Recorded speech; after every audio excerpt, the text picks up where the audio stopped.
दृष्टि होती, 3 जगह से शक्तिपात होती है। एक हाथ की जो गति होती ना, ये जगह यहाँ से एक होता है, जो महापुरुष होते हैं हमेशा आशीर्वाद देते ऐसे ही देते हैं। एक तो यहाँ से निकलता है, और एक होता है जो पाँव का अंगूठा होता है।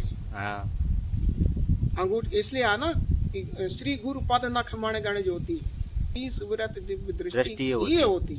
तो एक तो होता है दृष्टिपात, आंखों से आंखों मिला करके और अपनी शक्ति प्रदान कर देना। महाराज जो होते हैं, जो महापुरुष होते हैं, उनके पूरे बॉडी में एक करंट होता ना, जैसे करंट जैसे पूरी शक्ति होती है। या जिसका हम ध्यान करते हैं वो हम पे विशेष खुश होकर के हम पे कृपा करना चाहिए, जैसे चाहते हैं। ये परमात्मा की प्रेरणा से होता है। हाँ, ये परमात्मा की प्रेरणा से होता है। वो किसको देना चाहते हैं वो उनके ऊपर है, अपने है ना। तो उस टाइम में इतना आनंद आता है कि उसको बोलते समाधि। आकाश में घंटा बजने की आवाज आएगी, डमरू बजने की आवाज आएगी, शंख बजने की आवाज आएगी, ये उनके लिए जो एकदम तन्मय हो गए, बस उसके अलावा बिंदु के अतिरिक्त और कुछ नहीं दिख रहा है। जैसे तो हम किसी तत्व स्थित महापुरुष का करते हैं तो जो उनके अंदर चीज है वो हमारे ऑटोमेटिक आ जाएगी। ये ध्यान करते हैं तो एक चक्र सा छत पे घूमता हुआ दिखाई देता है। आंखों में से आना, आंसू आना, और एकदम ये रोम खिल जाना, इसको अनुराग बोलते हैं। जय सिया राम सभी को। आज हम आए महाराज जी के पास सत्संग चर्चा के लिए, जिसमें महाराज जी एक योगिक क्रिया के बारे में बताएंगे। तो चलिए महाराज जी के पास सत्संग करते हैं। योगिक क्रिया अस्मित, तो आप ये सत्संग चर्चा जरूर सुने। चलिए महाराज जी से सत्संग चर्चा करते हैं।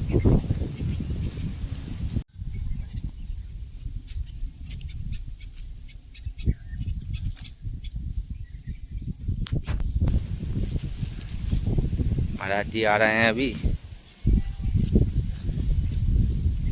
काफ़ी सुंदर ये आश्रम है, महाराज जी यहीं रहते हैं।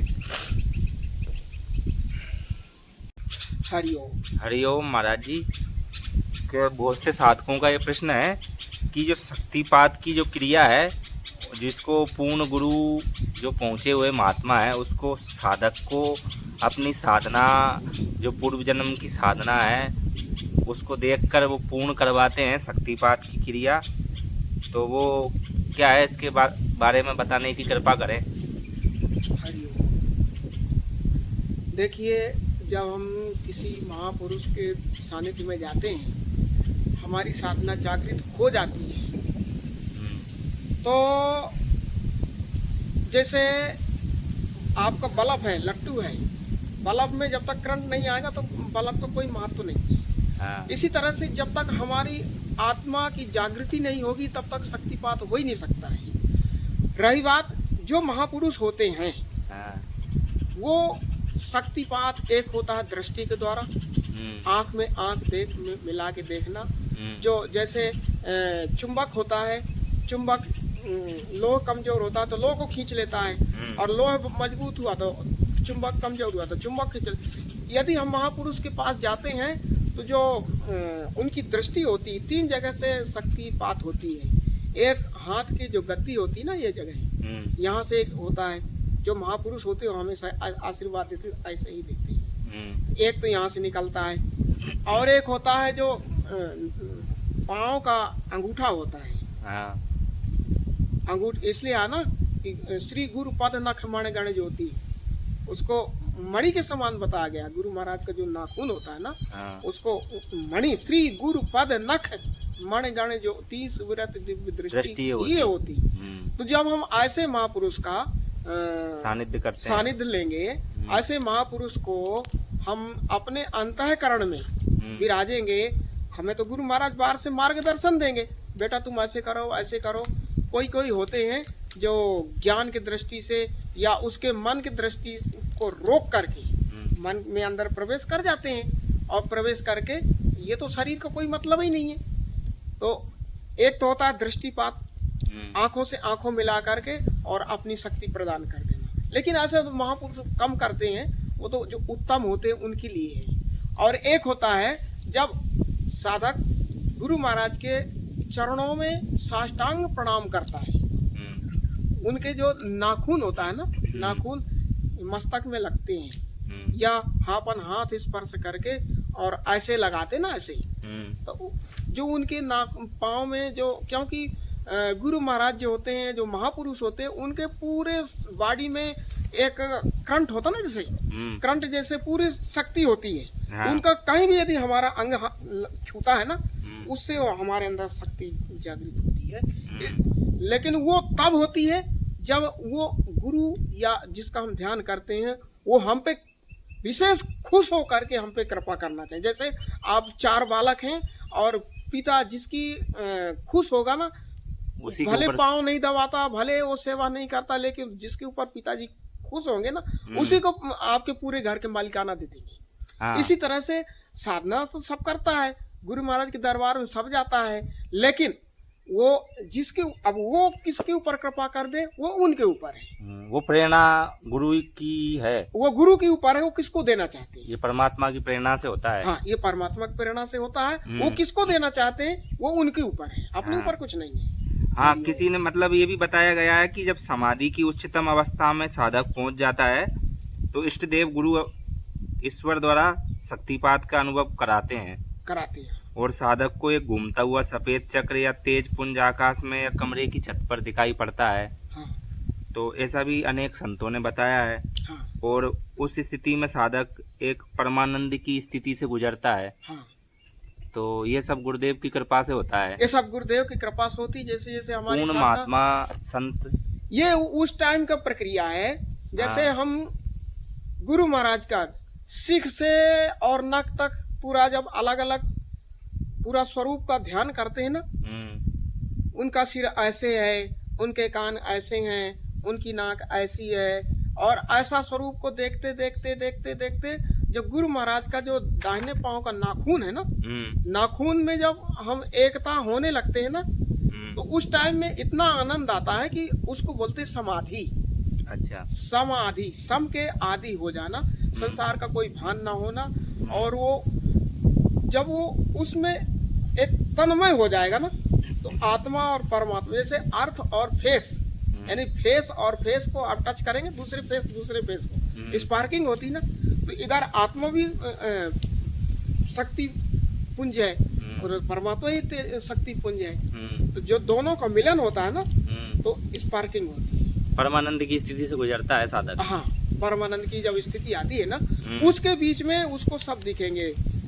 जैसे आकाश में घंटा बजने की आवाज आएगी, डमरू बजने की आवाज आएगी, शंख बजने की आवाज आएगी। ये तो स्तर बाई स्तर चलता ही रहता है। और चलते चलते जब वहां पहुंचता है तो यहाँ बैठा है और वहां कूद के गिरेगा, दूर गिरेगा।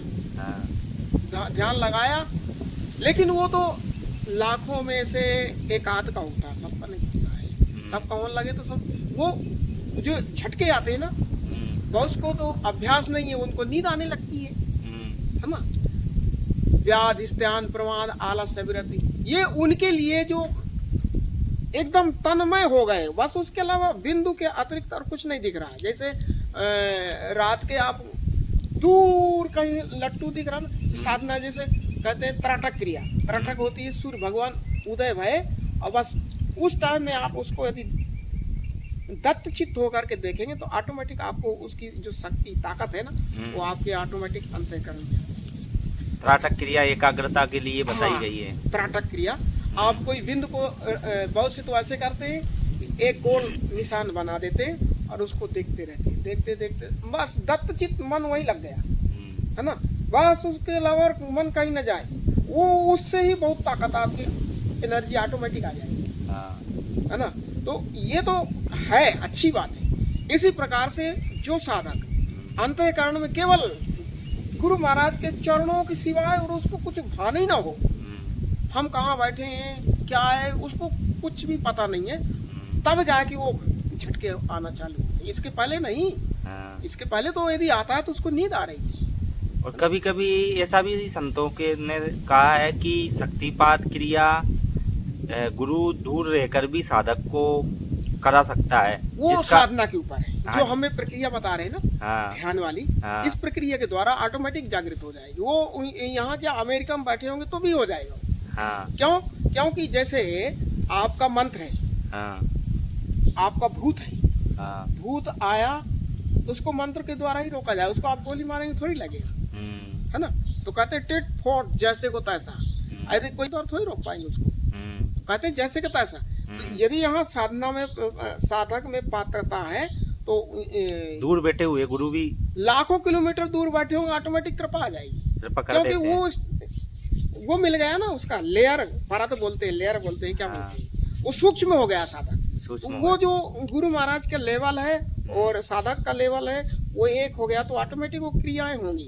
अब हमारी पता चला, हमारी तो अभी नमक रोटी खावे के ठिकाने नहीं, हम गुलाब जामुन के सपना देखे तो असंभव है ना। तो इसलिए जब दोनों एक हो जाएंगे ना तो ऑटोमेटिक शक्तिपात हो जाएंगे।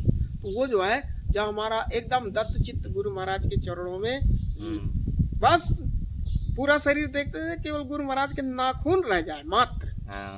क्यों गुरु महाराज का ध्यान क्यों कहा गया है? यदि हम किसी जड़ तत्व का ध्यान करते हैं तो हम जड़ होंगे। हम किसी नारी, जैसे आपके रामकृष्ण परमहंस थे, वो माता का ध्यान करते थे, तो अपने में ये भान करने लगे कि हम बाल हो गए और हम चूड़ी पहरे हैं। क्यों? क्योंकि माता की ध्यान करते तो उसमें नारी स्वरूप आ गया। तो हम किसी तत्व स्थित महापुरुष का करते हैं तो जो उनके अंदर चीज है वो हमारे ऑटोमेटिक आ जाएगी। यदि हम कामी व्यक्ति का ध्यान करते हैं तो हमारे अंदर भी काम की भावना मात्रा बढ़ जाएगी।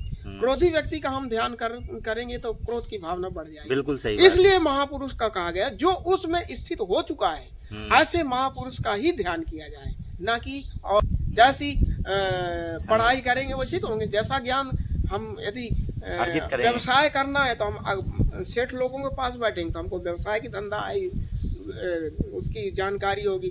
हमें कृषि का काम करना है, जो कृषि का काम करते हैं उनसे जानकारी लेंगे, उससे होगी। तो और धंधा करना है तो, और गाड़ी चलाना है तो ड्राइवर के पास जाएंगे, गाड़ी सीख जाए।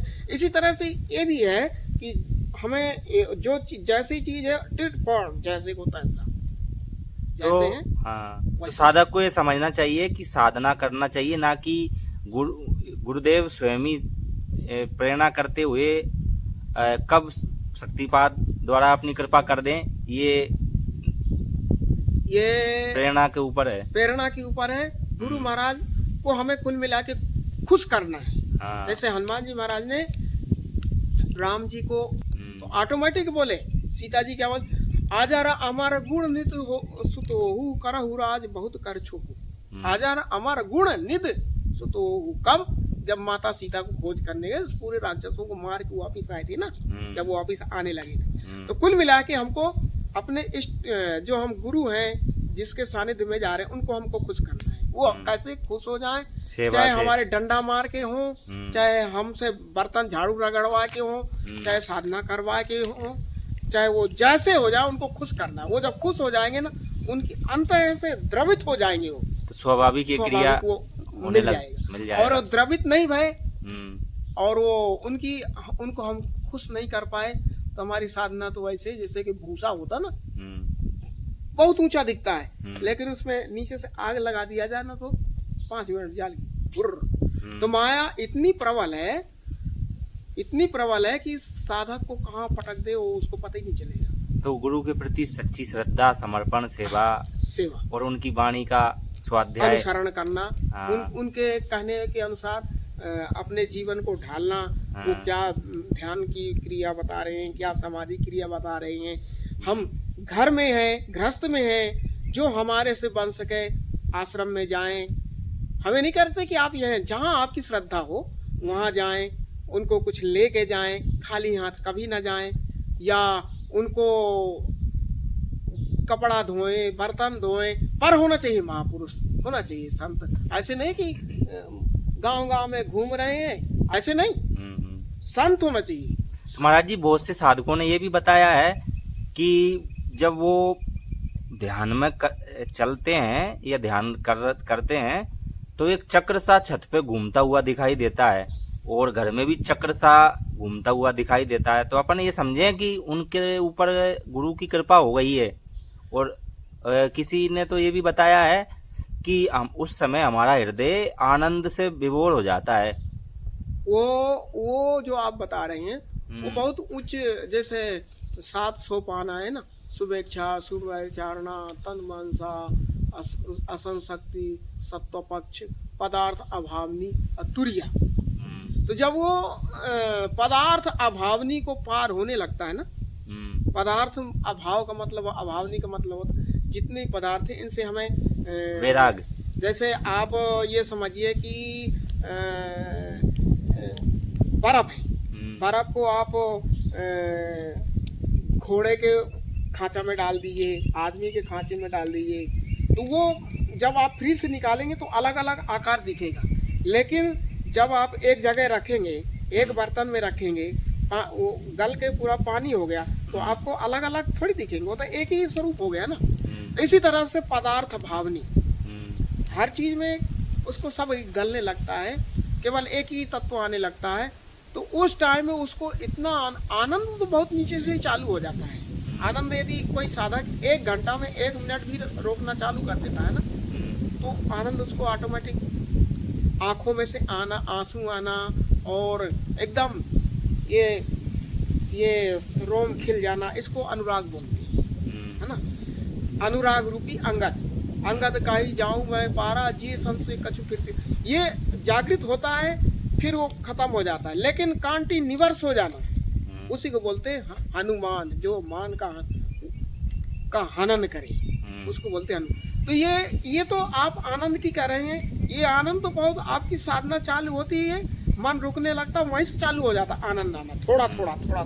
लेकिन हमारी जैसे इस साधना आगे जागृत होती चली जाती है ना, तो उसको फिर ये आप कह रहे हैं ना, ये पूरा एकदम प्रकाश पुंज दिखेगा, बस प्रकाश के अलावा और कुछ दिखेगा ही नहीं, क्योंकि वहाँ कुछ है ही नहीं ना।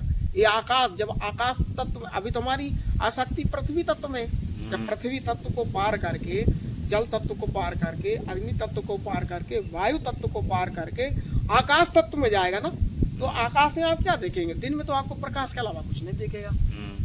इसी प्रकार से जब वो साधक साधना करता है ना, तो वो निराकार होने लगता है। अभी तो आकार में, वो निराकार होने लगता है, तो उसको प्रकाश के अलावा उसके नजर ही क्या आएगा?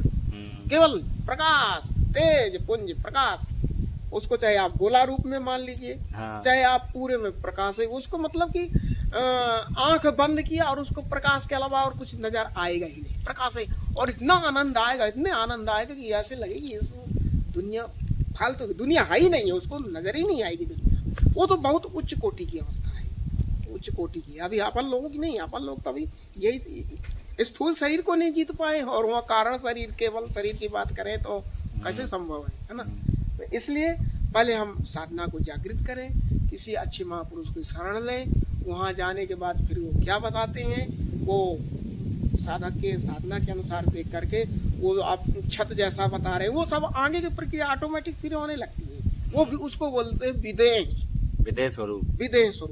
वो उस केवल आनंद अनुभव की चीज है, ना कि वाणी से उसका बखान करने की चीज है। उसको प्रकाश ही प्रकाश दिखेगा, प्रकाश जिधर देखेगा प्रकाश। उसको डायरेक्ट आकाश से आकाशवाणियां भी सुनाई देने लगी, ऐसे जैसे अपन बात करते ना, ऐसे उसको ब्रह्म से डायरेक्ट नाता हो जाता है, शब्द सुनाई देंगे उसको, स्वयं परमात्मा हो गया, वो परमात्मा हो गया। लेकिन वो उच्च कोटि की साधना है, वो छोटी मोटी साधना नहीं। वो जब वो पदार्थ भावनी और तुरिया की ओर जाने लगता है ना, तब जाके होता है। ये 9 सोपान जो बताए ना, उसके लिए बोला भी है, जाना ही तुम ही हो जाई। हाँ, जाना तो तुम ही हो जाई, है ना। तो वो बहुत ऊपर की चीज है, और जैसे जैसे जाएंगे वैसे वैसे आनंद तो ऑटोमेटिक आएगा। आप डेली 1 घंटा बैठने लगे, आप इतना भी ना करें, आपको आनंद आना चालू हो जाएगा।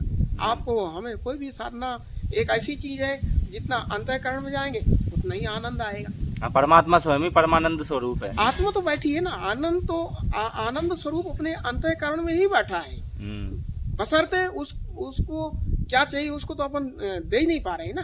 जैसे मन है, मन आप अच्छे काम करेंगे तो मन प्रफुल्लित रहे कि यार हमारे हाथ के द्वारा एक गाय को रोटी दी, या हम प्यासे व्यक्ति को पानी दी, आपका मन खुश रहेगा कि नहीं रहे। और किसी को 2 झापड़ दे के आएंगे तो मन का अरे यार कहाँ से मार दी उसको, यार गलत हो गया। साधक को विशेष रूप से ध्यान रखना चाहिए। हाँ, ध्यान रखना चाहिए, और जितना हो सके अंतःकरण में, और जो गुरु महाराज बताएं उस साधना पे, भोगों से और विचारों से भी वैराग्य, वो जितना नाम में लगेगा ना ऑटोमेटिक वो कम होते चले जाएंगे। जैसे सूर्य भगवान उदय होते ही ये ऑटोमेटिक क्या नाम से ये